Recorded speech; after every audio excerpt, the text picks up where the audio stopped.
financial path and make sure you're headed in a good direction. Just like any tool, like a hammer is a tool, right? If you don't know how to use a hammer, you're probably going to hurt yourself. You're probably going to use the wrong side of it, right? That's why we like to compare a budget to a tool. Budget is a tool that you can use, but you need to know how to use it properly. So that's why we're here.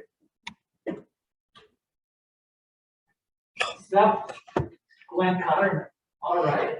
Enable, please. Thank you. Shout out Glenn Cotterman.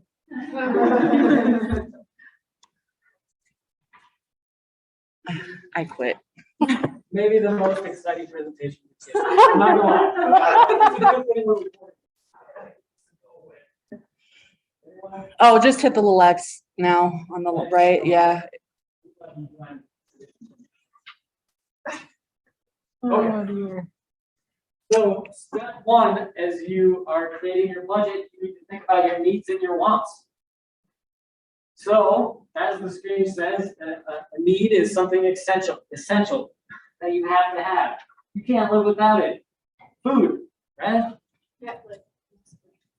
On your whole Netflix, right? A want is that extra thing that you don't need, but you really like to have it, right?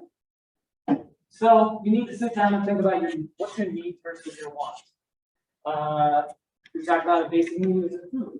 You might have PB and J at your house, but you really want to go to that big baconator that they always. I see those commercials like 50 times a day. I really want that. I have $2 in my checking account. That's a want. I'm probably gonna settle for the need. Right? So, shout out to UW's Financial Wellness. They have a really great website that has lots of tools on it. They have a worksheet that you can list out all of your wants and needs and help you determine where each one falls. So, check that out, UW's Financial Wellness website.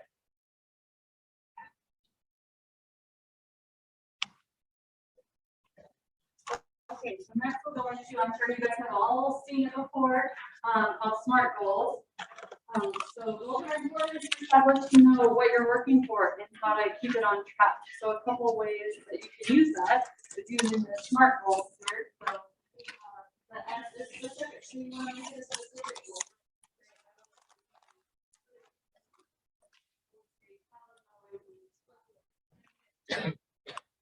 Measurable, making it a specific dollar amount, but also knowing what's comfortable for you too.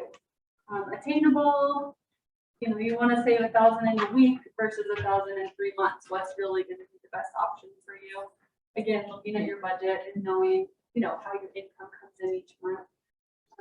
Relevant or realistic, you can use both R's. Is it something that you can do and something that makes sense? Always something to think about. T is for time-based, so set a deadline. So again, I want to save $1,000 in 6 months, not someday, because then that will never happen. So setting the specific measurements will definitely help you.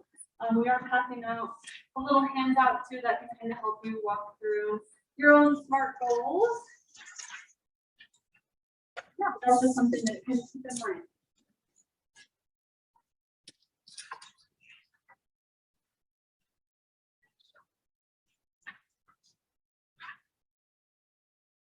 Okay.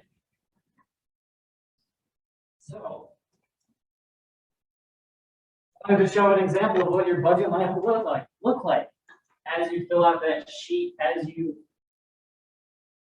sit down and think about what your SMART goals are, what's your needs versus your wants, as you start to fill in your budget area. This is what it might look like, right? You might have a job where you get paid. You might have lovely parents that send you money every month. I would like that. Me too. I don't care how old I am. Like if my parents would just send me money every month, that'd be awesome. But then you also have money going out. You have expenses. You have that car. You have my gas. Out. Entertainment. There's some fun in there, right? So this is what your budget might look like.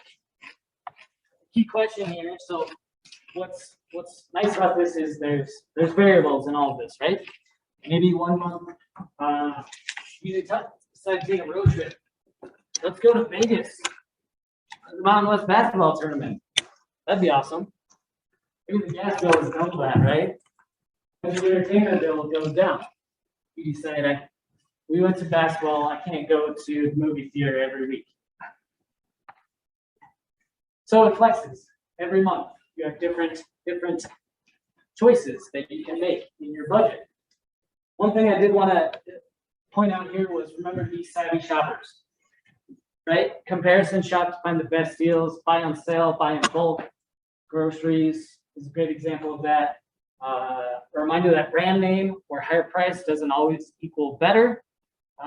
Everybody's had those fresh new Nikes that fall apart the first time you get them wet. So, be savvy shoppers. Also, I'm going to point out we have a $100 difference here. When our total income is $650 and our expense is $550. So what should we do with that extra $100? We want to be good budgeters. What should we do? There's someone you should always pay. That's not listed on here. Sorry, it is listed. It is listed. But you could add to it. What do we do with that extra $100? These are nice beanies. I'm just saying, they're warm. They're brown and gold. That extra $100 goes into saving, right? Pay yourself. It's important to pay yourself. For retirement will be here sooner than you think, and also a rainy day fund. It's like how it goes as planned, right?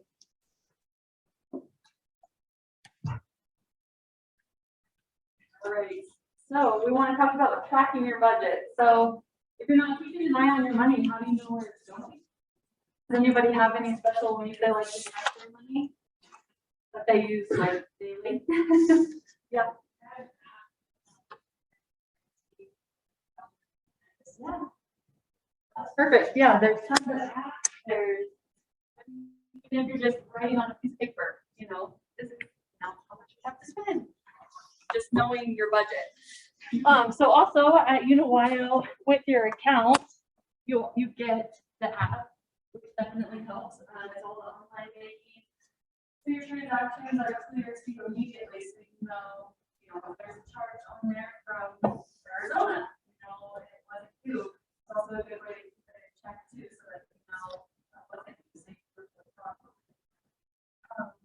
You'll see your available versus your current balance. You'll also see your e-statements that are available, so you can look back on the month previous, see where you spent your money. We also have a really cool thing called a money manager too, and so that will actually show you for the month or however long time frame you want what you spend your money on. So you could see, oh gosh, last month I spent $500 at Starbucks. Need to home that. Yeah, so that's what I love about the money manager. The whole premise of your budget is that you're understanding what money is coming in, what money is going out, right?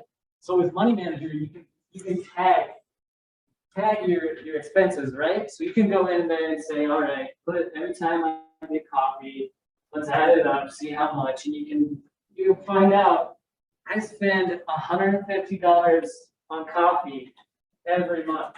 Maybe we can spend that back. You can also set up alerts in there too to kind of let you know if you're getting close to something. You can set goals too. And if you're trying to save up for a car, you can set a certain time frame in there to where you know how much you need to spend or how much you need to save each month in order to get there. So lots of tools will always help you keep your budget on track.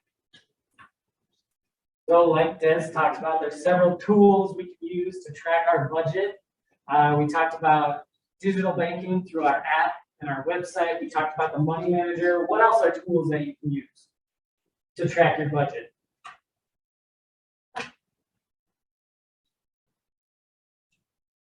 Really simple things, right? We pull out cash for like specific things, like we'll put $100 for groceries. That's all we use on groceries, or like we have one account, we get all our bills out of one account and then another account. Okay, designated accounts for certain uses, right? So yeah, we have a savings account, checking account, debit card. I know you mentioned cash, I'm sorry. But that does work for a lot of people. You said not cash because unless you're like coming home and writing down, I spent $89 in cash at the grocery store, you don't know that, right? So these are just simple things that you can use to know exactly where your money's going, how you're spending it, and then you can make decisions from there.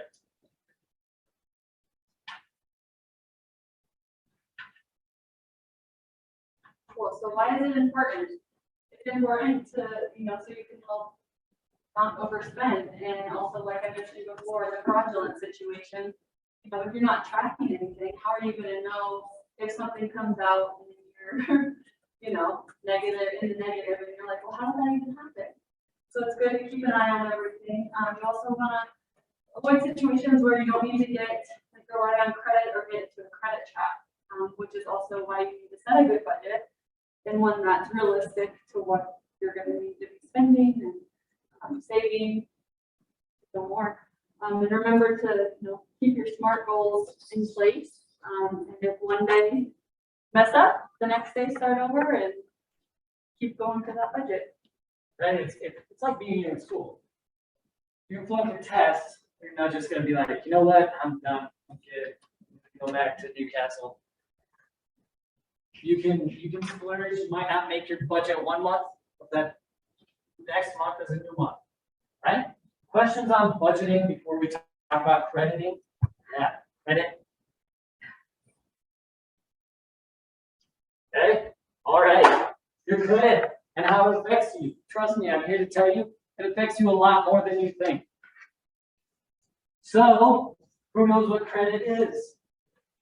Or a meaning? What is credit? So what I think it is. Nightmare response key.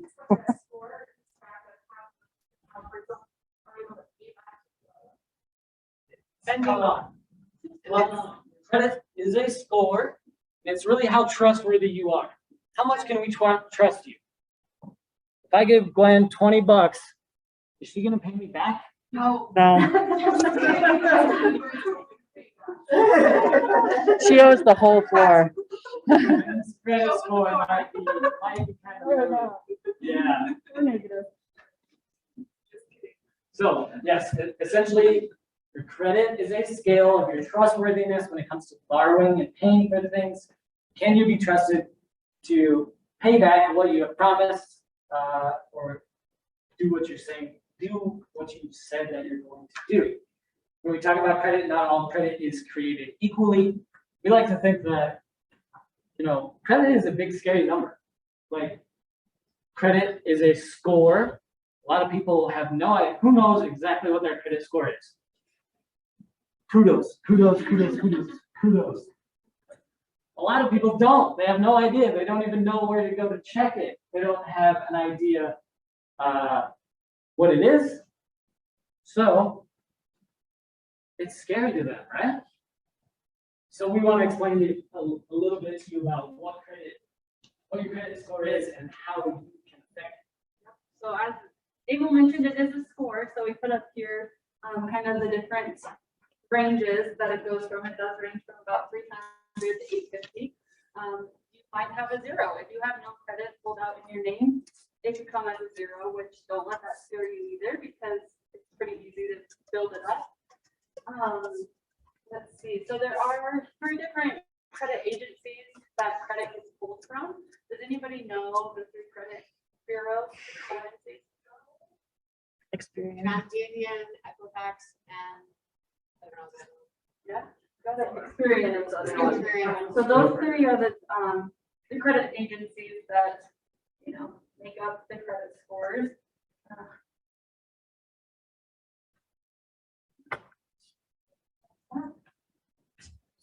All right.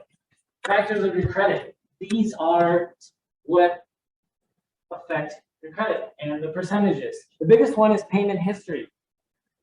Are you paying your bills? We give that $20 and I tell her you need to give me $5 for the next 4 months. Are you actually doing that? Or when I come around, are you like, you know what? I'll give it to you. And can I have $5 more? Right? Yeah. Are you actually paying your bills? That's the biggest thing when it comes to how trustworthy you are. Amounts owed. How much money are you borrowing on credit? Do you have 4 different cars that have auto loans? Credit history. Talking about how long you have that line of credit open. Do you have a car loan that you've been paying on for 4 years? Did you take out 3 credit cards in the last month that you've only been paying on for a month? You can, Des likes to shop. I don't know if you guys know that. Des likes to shop. Did Des go out last month and open those 3 credit cards at Sears, JCPenney, and Home Depot? Absolutely. Maybe not a good one. How to affect your credit score. How much new credit you get, and then types of credit. Again, you talk about, do you have 4 auto loans, or do you have a credit card, an auto loan, a mortgage, and utility bill, rent? So those are the factors of credit. The big thing, you take one thing away from this presentation, the thing I love to tell people is, your credit is scary, but you control all of these. You control if you're paying your bills. You control how much you owe. You can control how much new credit you're taking out. Right? Sorry, get excited. Yes. So examples of credit. Who has an example of what credit is or what credit could be? I know you just rambled off a whole bunch of them. So anybody for Beanie? Yeah. Yep. Having a house payment or a, if you rent an apartment too, that's definitely good as well because you're making those monthly payments. What's the small one? I guarantee everybody has one in my pocket right now. That's how in. Somebody's They're in the back over there. Yeah, a cell phone. You have your cell phone bill in your name. Utilities in your name if you do rent that apartment. Car loans, auto Who said loans, something? anything like that. That's always gonna be good credit. But it's also good, not all credit is created equally, but consider something you borrow and have to pay for later. So anything along those lines that gets reported back to the credit agencies, you want to make sure you take care of those too.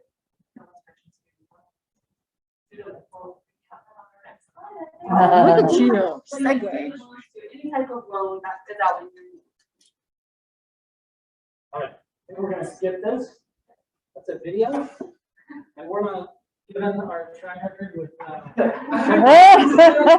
just gonna skip that one. That was a great video. Gonna hedge your bets there. On FICO, if you go to FICO.com, something like that, I think you can find it, and it just tells you the overall credit basically is what we talked about. Yeah, so just a recap of credit, because we know you guys get tired of us talking.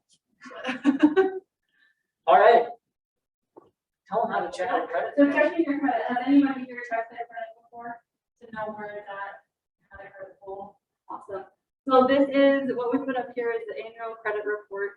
This is the only truly free site where you can pull your credit. It doesn't actually pull your credit, but it pulls everything that shows up on your credit so you can know how it affects you. If it's affecting you negatively, how you can act upon it. Also, The key here is that it gives you your full credit report. It doesn't just give you your number, right? It gives you your report.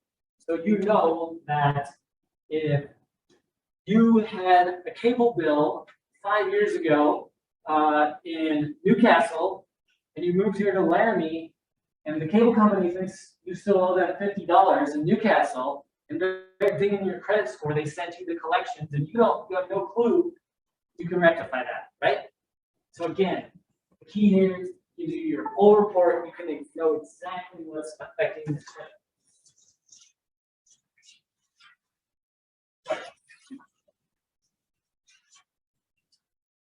Dangers of credit. You want to know what the danger of using credit is? Yes. Oh, there you go. Interest rates, yeah, teaser rates specifically, right? Oh, yeah. Get this credit card, it's 0% for the first 6 months. Well, after 6 months, it might be like 20% interest. What else? What's the danger of credit?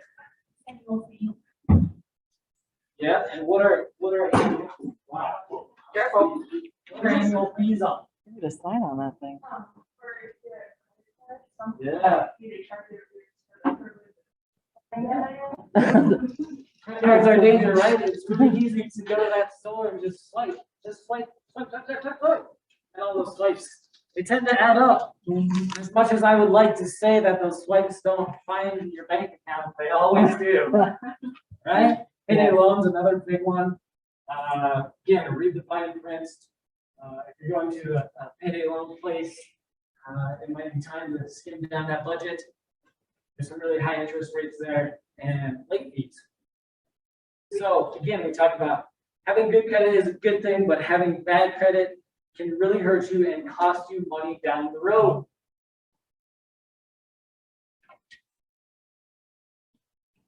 All right, so we're gonna go through a little scenario here, so how credit affects you. So we're gonna go through the good credit first. So this is the good credit. Just keep in mind, so the credit score is at 720.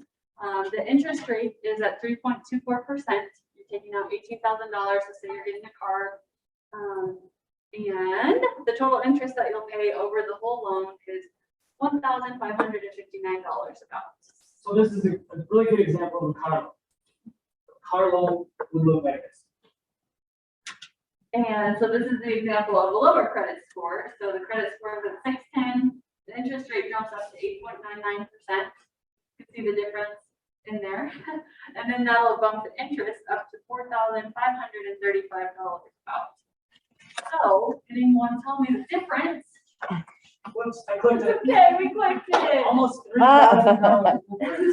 So it's just a matter of, your credit and how it affects you and how over the span of 5 years, you're gonna have to be paying so much more in interest just because your credit score is lower. Not to scare you if you take out a loan for, the 18,000 and your credit's at a 610, you can always try and refinance that a year later, say if your credit has gone up to a 720, you can save the rest of your loans, from that time on. So this is a really good point, right? Credit is bad. There are things you can do to help your credit. Also, I just want to point out, this is, again, how credit affects you. There's a lot of things I would love to spend $2,900 on over the course of that loan, other than the loan. All right, credit-wise, anybody know anything? We talked about how credit is bad. What are some things that can help your credit if treated correctly? We've talked about all of these. This is, are you paying attention to me? Paying on time. Paying things on time? Yeah. Paying what on time? Like, what makes you pay on time? Anything that, like any loan, car loan or Yeah. mortgage or cable or Cell phones, contract. Yeah. These are all small things that you might have that can help your credit score. Yes, question. So I have a question.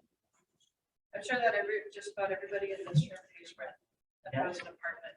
Yes. Why is their apartment not considered on their credit score? Unless they get turned over to a collection agency. Yep. So it depends on, that's a really good question. It depends on your landlord. If your landlord is reporting they're not required to, so that's why the vast majority of them don't. But it asks the landlord to report it to a credit, one of those 3 credit agencies or credit score. So you can have, because this, they don't, it's like going to be right there, it's going to be this, going to be that, well, that's going to be your credit, so we're going to have a lot where the rent's not being reported, it's almost not being reported. But So that's the majority of their money goes to their rent, not just their. So the big thing I would say is ask your landlord to report it. So it can help. And you're totally correct. Right? That's why we like to show this slide. these are some little things that can help your credit that you can do. Get that cell phone plan. I know you love to have mom and dad pay for it. I did for many, many years, but putting it in your own name, it will help your credit score. And also a lot of like credit unions, like I, while we offer a shared secured credit card. So you put money towards it, then it'll open you a credit card to help build your credit over time. We offer credit cards and loans. And they're both to help with credit. With your credit, it just helps you get started. So if you're in a situation where you don't have anything in your name, those are always a good option as well. Other questions? That was a really good question. Comment. From experience, and even if you're offered like a certain amount on a credit card, if a place offers you like a $3,000 credit card, you don't have to accept that $3,000. You can like have a lower limit so that temptation to let it get out of hand isn't there. Just because you're approved for it doesn't mean you have to take out that. Correct. And I'm glad you said that, because that brings up another thing that I totally forgot to mention. With your credit card and the credit limit, the suggestion, when we talk about amounts owed, that's 30% of your credit score. If your credit limit is $5,000 on your credit card, they always suggest you don't go above 50%.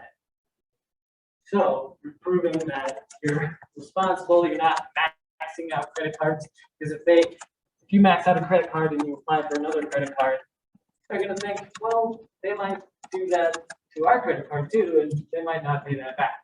So, great comment. Other questions, comments, concerns?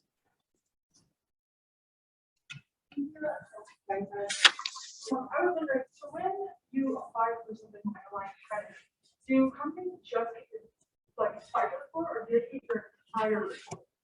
They'll get, usually, depending on where you finance through, they'll pull all three of your, depending on where like at Ohio, we just have experience, and that's where we pull from, essentially. And so that's the number that you'll get it from Ohio to pull out a loan. Depends on the place. But usually we're not able to give you that information, like your full credit report, just due to our financial institution. Yeah, good question. Okay. We'll go here and then. Okay. What about like cash back? What about it? Like, is it good? Yeah. Like, oh. Well, okay, so some of us, use a credit card throughout the month, pay it off at the end of the month, right? And so I'm earning a side deal, but I get, the negative is right? So what you're doing here is good, right? As long as you're not overspending, as long as you're saving. The key there is what you said, you're paying it off every month, right? So you're not paying any interest. That's building some great credit history, and on top of it, you're getting some rewards. I'd say it's up to, you really have to read the fine print to sign up for a credit card, right? You're getting cash back, but is there a fee? Is the interest rate like more than another credit card that you could get? So my suggestion there is read the fine print of the credit card that you want to sign up for. Really look into what you're actually paying for, what you're actually getting. In general, credit unions can offer credit cards with a much lower interest rate than some banks. So as students are looking to get a credit card, what would you say would be a general sense of what a percentage rate would be? So it kind of varies depending on the place.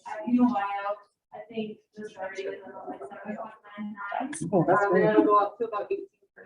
Okay. So it really just depends on where you're looking. I know like sometimes like the Southwest or tier cards, those guys can go up to like 32%.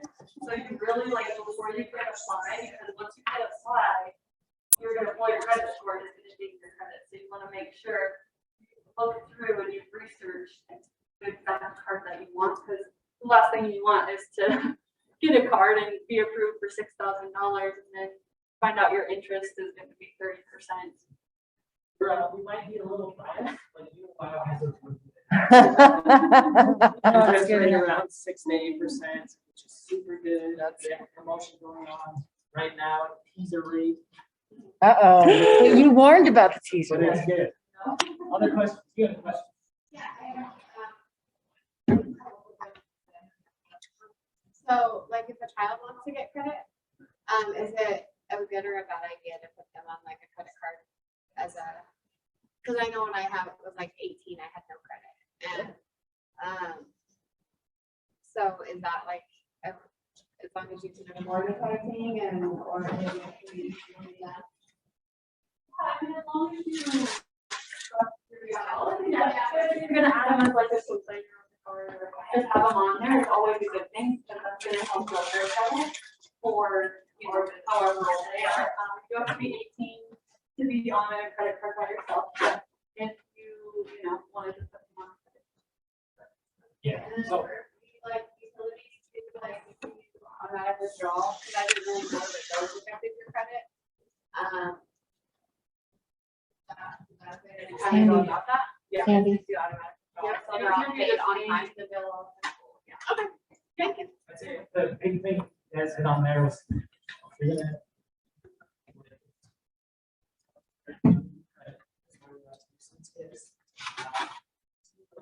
Is how much do you trust yourself?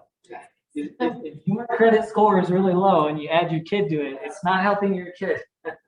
So, other questions, comments? We'll go here and then here. What should students look for in a credit card? Because like lots of different credit card companies have like sign-on bonuses or cashback rewards or travel. Ignore all of it and look for the interest rate. So I'll say a couple things and then I'll let, Dez used to be a loan officer, so this is a forte. I'd say, look at your lifestyle and what you can afford, right? Like, if you're a student and you're from Rollins and all you do is commute and buy gas, you don't need like the American Express card where you get flight miles, right? Like, you're not flying anything. Maybe you can get the American Express card that gives you cash back for gas, right? I think you have to think about how you're gonna spend it, how you're gonna use it, what's the most benefit you can get out of it. And again, read that fine print of what is all going on here, right? Yeah, anything that has a low interest rate, honestly, but also no like annual fees, because those sometimes add up a lot as well. Yeah, I think the interest rate is like the key for me. Yeah, so. We can always do it from So later. you get I'll help you. got that interest rate. On that last slide, first.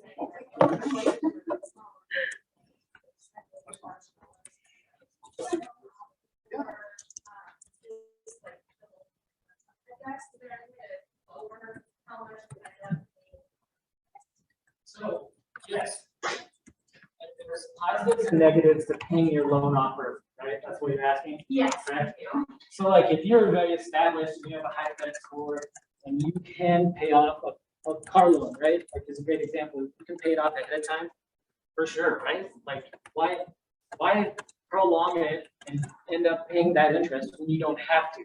But if you are building your credit and you want that payment history, you don't have a whole lot of history right now and you need that to have a good credit score, then no, you don't. You don't want to pay it off because then that credit history is shortened. And that credit history is gonna help you too in the long run, so we always used to say like, as long as you keep the line open for 12 months, that's really to help build your credit. Anything less than that is kind of wishy-washy, so, you know, getting a car loan is one of that history that you have.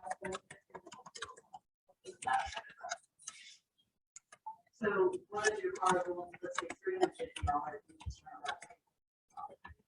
For that helps you. So that'll help, that'll go, whatever you don't pay, usually just goes to the principal of the loan, so it'll help you that principal down, and you're not having to pay all of that. Yeah. It'll help, and I have had something like that. It doesn't seem like it, but. other questions? Great questions. We could have just came and got questions. Is there at that time that something negative would stay on your history? Like if you do a late fee or something like that, does it drop off after a certain amount of time? It does, but I don't know the They time. do, yeah, I was like, the timeframes are a little rusty to me. But most of the time, if you do like a hard credit pull at like getting a car or credit card, anything like that, that'll stay on your record for 2 years. If you have a bankruptcy, anything like that, that'll stay with you for about 7 to 10 years, depending. Again, you know, might be a better question that we could look into for you. But yeah, any late pays, you know, when a financial institution pulls your credit, they'll be able to see your credit since it started. So they'll be able to see you had a late pay back in 2015. Does that mean anything to you then? Now, probably not, because if everything is paid up on time, it's okay, then you're usually okay, but yeah. I would say like, never hurts to ask, right? Like if you're looking at that credit report and 3 years ago, you got dinged for a late fee, but in the 3 years since you've made every single payment, call that. Like if it's Verizon, call Verizon and be like, hey, do you mind taking that off? It's affecting my credit and I've been great for the last 3 years. Never hurts to ask. Yes, Even if they say no. right? Yeah. But your answer is no before you ask. Yeah. Answer is always no. Other questions?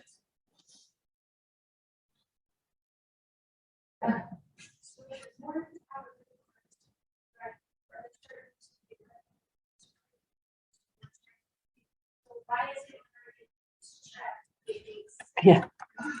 That's the mystery to everybody. I literally asked that to Jens yesterday. I would love to have a very like thorough and legitimate reason why it gets dinged. Check it, but I got no. It doesn't, yeah. It's This is, yeah. It's the way of the world, unfortunately. Yeah, but we did, put this up here, if you're not a member, What was I gonna say? There is a difference between a hard credit pull and a soft credit pull. You want to explain that? yeah, hard credit pulls where they actually just pull your credit from the agency. Some credit pulls, which some places do, it's just like you pay for your credit, and they'll just pull it.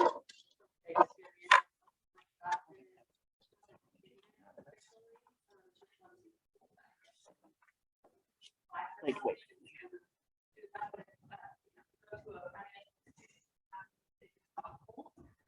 Some places do, some places don't. You're able to look at it that way. Again, if you go to any of the 3 credit reporting agency websites, sometimes they do like a 1-year poll that you can do for free, and that'll give you your actual credit score too. Oh, I got you. I was just gonna have her come over. If they don't trust us, then they shouldn't be in the program. Car dealership, they do a hard pull from like 4 different banks. That's where you get in trouble. So, tip and trick, next time you want to buy a car, go to your financial institution first and get that letter of approval first. So then the dealership doesn't have to pull your credit from all those different places. Does that make sense? Yeah. Other questions? I love it. Great questions. We did put this up here, if you're not a member, we are paying for $5 account. Just do it, you can do it online, in person at any of our branches. And then if you are already